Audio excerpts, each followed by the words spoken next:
प्यारे देशवासियों, नमस्कार। आज बहुत ही दुख के साथ कहना पड़ रहा है कि कल हमारा एक विमान यानी AI-171 बोइंग विमान जो अहमदाबाद से जिसने उड़ान भरी थी और लंदन जा रहा था, वो उड़ान के कुछ ही सेकंड के अंदर यानी 60-70 सेकंड लगाएं या 100-120 सेकंड के अंदर अंदर वो दुर्घटनाग्रस्त हो गए हैं।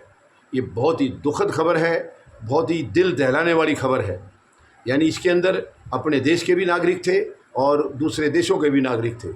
बहुत ही तकलीफ़ हुई है, बहुत ही पीड़ा हुई है इस तरीके का हादसा। और वो भी AI-171 जो बोइंग विमान है, ये बहुत ही ताकतवर जहाज़ इसको माना जाता है, बहुत ही सुरक्षित जहाज़ इसको माना जाता है। डबल इंजन का जहाज़ है ये। लेकिन ये समझ से परे है कि अचानक ऐसा क्या हो गया जो कुछ ही सेकंडों के अंदर 1-1.5 मिनट 2 मिनट के अंदर इतना बड़ा हादसा हो गया है। यानी इस विमान में कुल 242 यात्री सवार थे, मतलब पायलट और क्रू मेंबर को लगा करके। 2 पायलट थे और 10 क्रू मेंबर थे, तो 12 ये हैं और इसके अलावा 230 यात्री थे। तो कुल जो सवार थे इसमें वो 242 थे।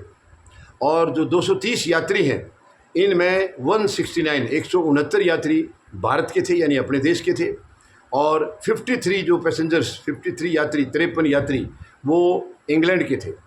7 यात्री पुर्तगाल के थे 7, और एक यानी कि एकमात्र एक पैसेंजर जो था, एक यात्री जो था वो कनाडा का था। तो कुल मिलाकर के 230 यात्री थे, 10 क्रू मेंबर थे, 2 पायलट थे।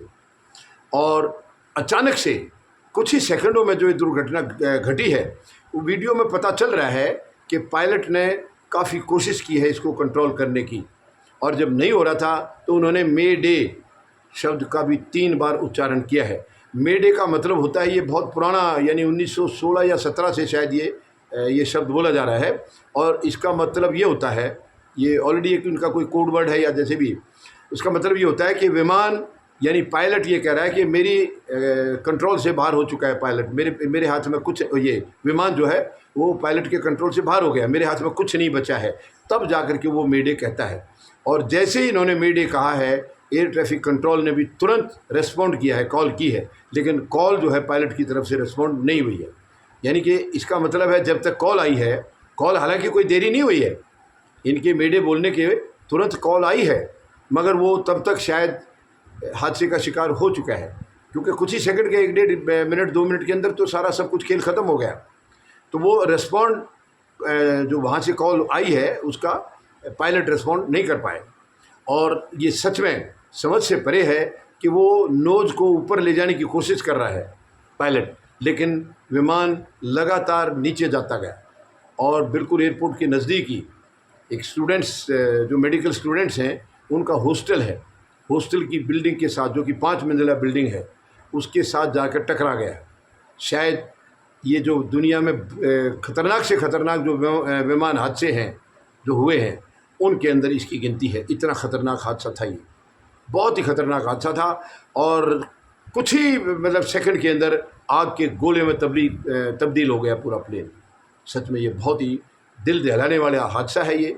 यानी कुछ ही सेकंड पहले क्या उम्मीदें लेकर के जहाज़ के अंदर जो बैठे यात्री थे, खुशी से उड़ान भरी और कुछ ही सेकंड के अंदर आग का गोला बन के और वो इस दुनिया से अलविदा कह गए। हाँ, एक करिश्मा ज़रूर हुआ है, एक यात्री इसमें जीवित बच गया है।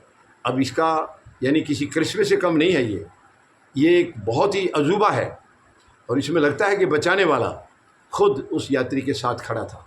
और जब इसीलिए तो कहते हैं, जाको राखे साइयाँ मार सके ना कोई। ये एकमात्र एक ऐसे यात्री थे, भाग्यशाली कहें जो भी कहें, कि ये अकेले जीवित बचे हैं। उनका इलाज चल रहा है, उनको कोई बहुत गंभीर चोटें नहीं बताई जा रही हैं, आँख में कुछ चोट है, हाथ पैरों में कुछ है, तो वो उम्मीद है पूरी वो स्वस्थ हो जाएंगे। और हम प्रार्थना करते हैं ये बिल्कुल जल्दी से जल्दी ठीक हो जाएं। इसके अलावा बिल्डिंग पर जहाँ प्लेन गिरा है वहाँ उस वक़्त खाने का टाइम चल रहा था, तो जो ट्रेनी डॉक्टर्स थे वो खाना खा रहे थे, उनके ऊपर जाके गिरा है। तो उनमें से भी कुछ ट्रेनी डॉक्टर मौत का शिकार हो गए हैं और कुछ उसमें घायल हैं। 40 से ज़्यादा घायल बताए जा रहे हैं अभी, हालांकि सही आंकड़े नहीं आ पाए हैं। बाकी जहाँ तक मृतकों की संख्या है मृतकों की संख्या भी इस वक्त पूरी तरह से मतलब कंफर्म तो नहीं बताई जा सकती। 2-3 अलग अलग खबरें आई हैं। एक चैनल ने तो 265 मौतों की पुष्टि की है, वहीं दूसरे चैनल ने 290 का आंकड़ा बताया है मौतों का।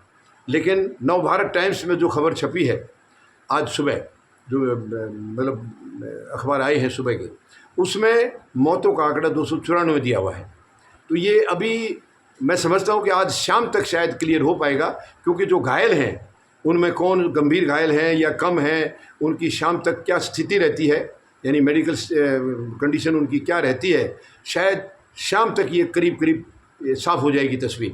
यानी जो ज़्यादा क्रिटिकल हैं तो वो मुझे लगता है अगर भगवान को मंजूर नहीं है उनको बचाना, तो शाम तक का शायद वो बच पाएंगे नहीं बच पाएंगे ये कन्फर्म हो जाएगा। और जो ज़्यादा क्रिटिकल नहीं है उनको तो आराम से बचा लिया जाएगा, जहाँ तक मैं समझता हूँ। तो शाम तक, हालांकि हम परमात्मा से प्रार्थना कर रहे हैं कि जितने भी घायल हैं, जो चले गए, मौत का शिकार हो गए, उनके लिए तो अब क्या कहा जा सकता है। उनके लिए तो यही है कि उनकी अंतरात्मा को भगवान अपने चरणों में जगह दे, उनकी आत्मा को अपने श्री चरणों में जगह दे। और जितने भी घायल हैं हम प्रार्थना करते हैं, दुआ करते हैं कि वो कम से कम सारे के सारे ठीक होकर के वापस आ जाएं। लेकिन कुल मिलाकर के ये बहुत ही खतरनाक हादसा हुआ है। अब इसमें कारण क्या रहा है, ब्लैक बॉक्स मिल गया है।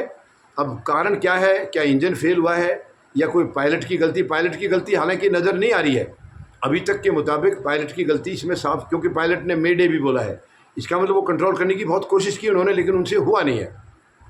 इसके अलावा जब वो ऊपर उठाने की कोशिश कर रहे हैं नोज को और वो नीचे जा रहा है, तो पायलट की गलती फ़िलहाल तक तो इसमें कहीं नज़र आ नहीं रही है। तो इसमें ज़्यादा संभावना जो है वो इंजन खराबी की मानी जा रही है। लेकिन डबल इंजन है, क्या दोनों इंजन ख़राब हुए हैं या क्या कारण हुआ है, दूसरे इंजन ने काम नहीं किया है, तो ये सारी सिचुएशन मैं समझता हूँ जांच के बाद पता लगेगी। बॉक्स मिल गया है और उससे तकरीबन सिचुएशन का सारा पता लग जाता है कि हादसे का कारण क्या है। फ़िलहाल मैं अपनी तरफ से, आप सब की तरफ से ये परमपिता परमात्मा से निवेदन करता हूँ, कि श्री चरणों में निवेदन करता हूँ कि जितने भी हमारे भाई बहन बच्चे जो भी इस हादसे का शिकार हुए हैं, उन्हें अपने श्री चरणों में जगह दें और उनके परिवार वालों को हिम्मत दें, हौसला दें, ताकि इस दुखद घटना में वो अपना साहस बना रखें और इस हादसे को बर्दाश्त कर पाएँ। उम्मीद है ये परमपिता परमात्मा ज़रूर उनकी रक्षा करेंगे जो अभी इस वक्त घायल हैं। धन्यवाद। जय जवान, जय किसान, जय हिंद।